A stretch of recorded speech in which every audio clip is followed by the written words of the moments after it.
Today's chapter is 2 Samuel chapter 17.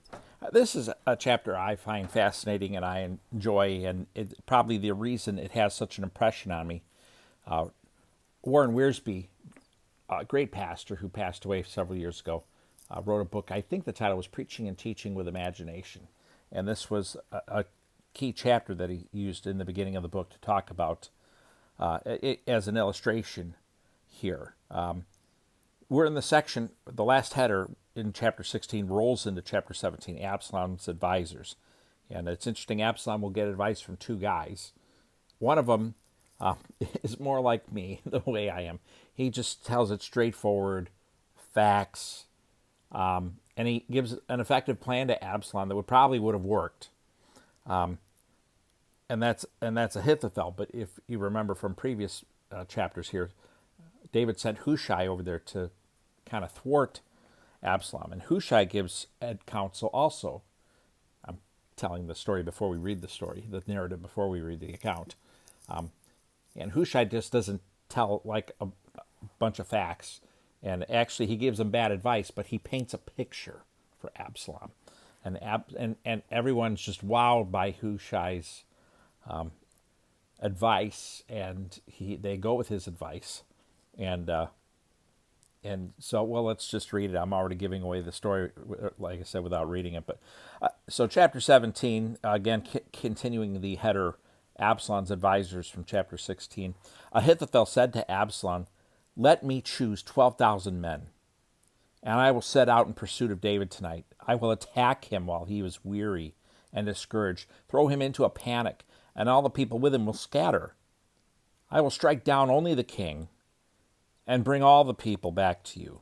When everyone returns except the man you're looking for, all the people will be at peace."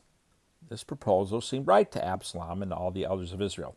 Then Absalom said, "Summon Hushai the Archite also. Let's hear what he has to say as well." So Hushai came to Absalom, and Absalom told him, "Ahithophel offered this proposal. Should we carry out this proposal? If not, what do you say?" Hushai replied to Absalom, "The advice Ahithophel has given this time is not good." Hushai continued, "You know your father and his men. They are warriors and are desperate, like a wild bear robbed of her cubs. Your father is an experienced soldier who won't spend the night with the people. He's probably already hiding in one of the caves or some other place. If some of our troops fall first, someone is sure to hear and say, 'There's been a slaughter among the people who follow Absalom.'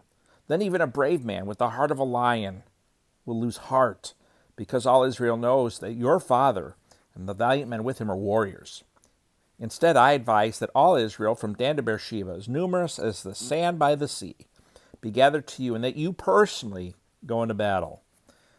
Then we will attack David wherever we find him, and we will descend on him like dew on the ground. Not even one will be left, neither he nor any of the men with him. If he retreats to some city, all Israel will bring ropes to that city, and we will drag its stones into the valley until not even a pebble can be found there."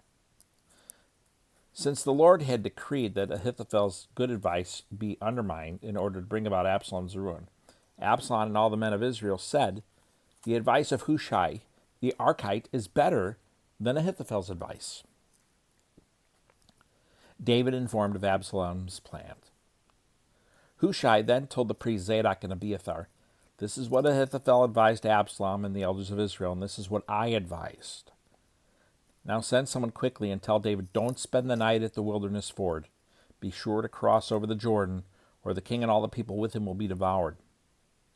Jonathan and Ahimaaz were staying at En Rogel, where a servant girl would come and pass along information to them. They in turn would go and inform King David, because they dared not be seen entering the city.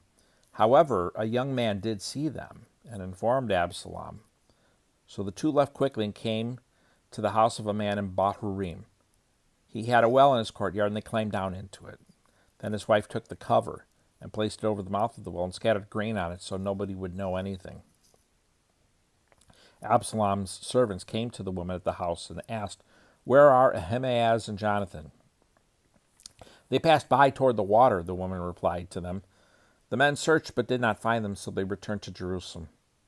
After they had gone, Ahimaaz and Jonathan climbed out of the well and went and informed King David. They told him, "Get up and immediately ford the river, for Ahithophel has given this advice against you." So David and all the men with him got up and crossed the Jordan. By daybreak there was no one who had not crossed the Jordan.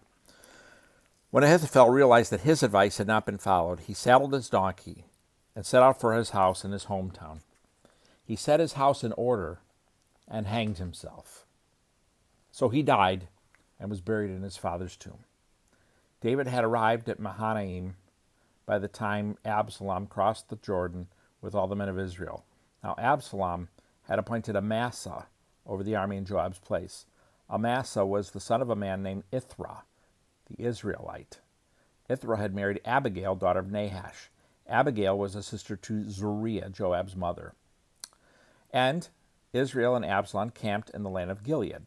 When David came to Mahanaim, Shobi, son of Nahash from Rabbah of the Ammonites, Machir, son of Amiel from Lodebar, and Barzillai, the Gileadite from Rogelim, brought beds, basins, and pottery items. They also brought wheat, barley, flour, roasted grain, beans, lentils, honey, curds, sheep, goats, and cheese from the herd for David and the people with him to eat. They had reasoned the people must be hungry, exhausted, and thirsty in the wilderness. And that is 2 Samuel chapter 17.